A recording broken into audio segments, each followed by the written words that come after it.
Why does the church do anything she does in the world? Why does she teach children? Why does she preach the gospel to places that haven't heard it? Why does she feed the poor?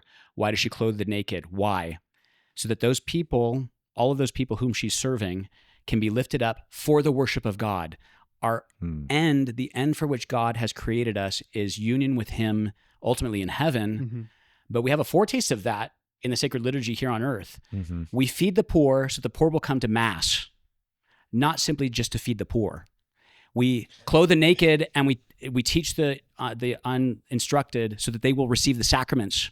That's why we do it. So the end is actually the worship, the contemplation, the prayer. That's the end in view. And I think most of us in the world and most in the church forget that. And in fact, many of us like to think of the church as simply a charitable organization that does one big NGO. Exactly. One that just gives out money that maybe even makes cool videos of going out and feeding the homeless, or does other social. And that's not to bag the religious orders and sisters and brothers who go out there and spend. They a lot of time should do that. They should do that. But as you're talking about, the end goal is not just that act. That's right. Our Lord says, "The poor you will always have with you." In other words, we're not trying to alleviate poverty. We're not trying to eliminate poverty. I mean, that would be great, but we're not going to do that. No. We live in a post-Eden world. We live after the fall. So why do we feed the poor? So that they are not starving and so they can worship God in the fullness of truth, which is the Catholic faith. Man doesn't live off bread alone. Absolutely. This is great. I've never heard anyone say that, Father, that why do we serve the poor so that they come to Mass? But it's true. And I'm thinking of the 7 days of creation. God's work is all oriented towards ultimately the Sabbath rest, on which there's like a temple liturgy going on of the whole cosmos, right? Like at the very beginning. And so at the very end. And at the very end. And and the veil parts, we get it also right now. Yes. Right? Yes. We plug into that liturgy. That's right. So the idea that all of our work should be, because we get into this, this has to do with the relationship between nature and grace, I think, which is a whole nother conversation. But if you think that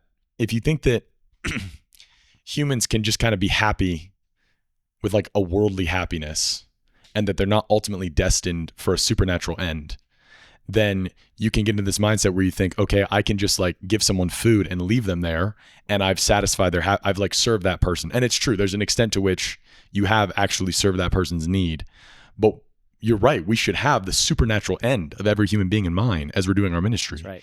And if we're not constantly like refocusing our gaze on that supernatural end in prayer and in contemplation, then we're going to be forgetting what we're supposed to be doing when we're out there with the people. We're looking for worldly standards of success, which might be that there are this many less poor people, or this many more hospitals, or this many more whatever schools built. And all good things. Yeah, all good things, but not the final thing. Right. And we talk about this all the times on this podcast. Sometimes truth, you can't calculate the effects of charity. Like you can't measure it. You can't get a statistic. It's like, well, how charitable is this? Well, let me just. Oh, it's about that charitable. You know what I mean? It's the one virtue that has no upper limit. Well, there are others, the theological virtues, but that one of all, right? No upper limit. But let's say we did feed 1 million people.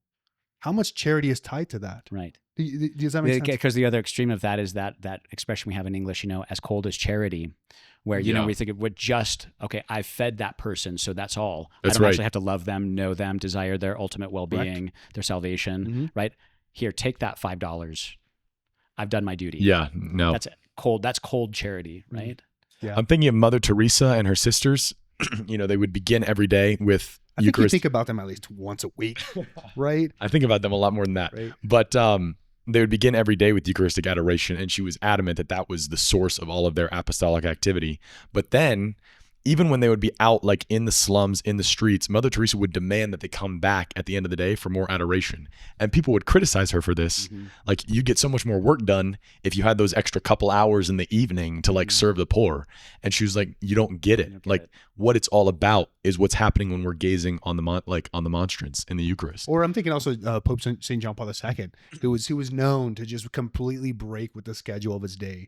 So that he would escape even sometimes to security to go pray. Yeah. Right. Or on a a pastoral trip in some other country, you know, Yeah. and they'd stop in some chapel, he'd pray, and they, you know, like, we got to go on to the next thing. He's like, nope, he's going to stay there for another Right. hour. Like, it's a Right. holy hour now. Yeah. Okay, I guess we're going to change the schedule. Well, it's because that there's that priority again, or that I think wholesome relationship between contemplation and action again, right? Yes, for example, JP2 has things to do, all right, And a but lot of them. and a lot of them, and he has the responsibility of the church on his heart, but he knows that he has to recenter himself. I can't remember if it was St. Robert Bellarmine or St. Francis de Sales, one of those great churchmen, bishop, saints, you know, and who prayed, you know, someone asked, very, very busy. These are very, very busy bishops and saints and holy, holy men, great spiritual leaders. Someone asked them, well, you're so busy, how do you have time to pray? And, you know, a holy hour every day or whatever it is. He said, well, or someone was complaining, I think, I don't have time to make a holy hour, I'm too busy. Yeah. And St. Robert Bellarmine, or whichever one it was, said,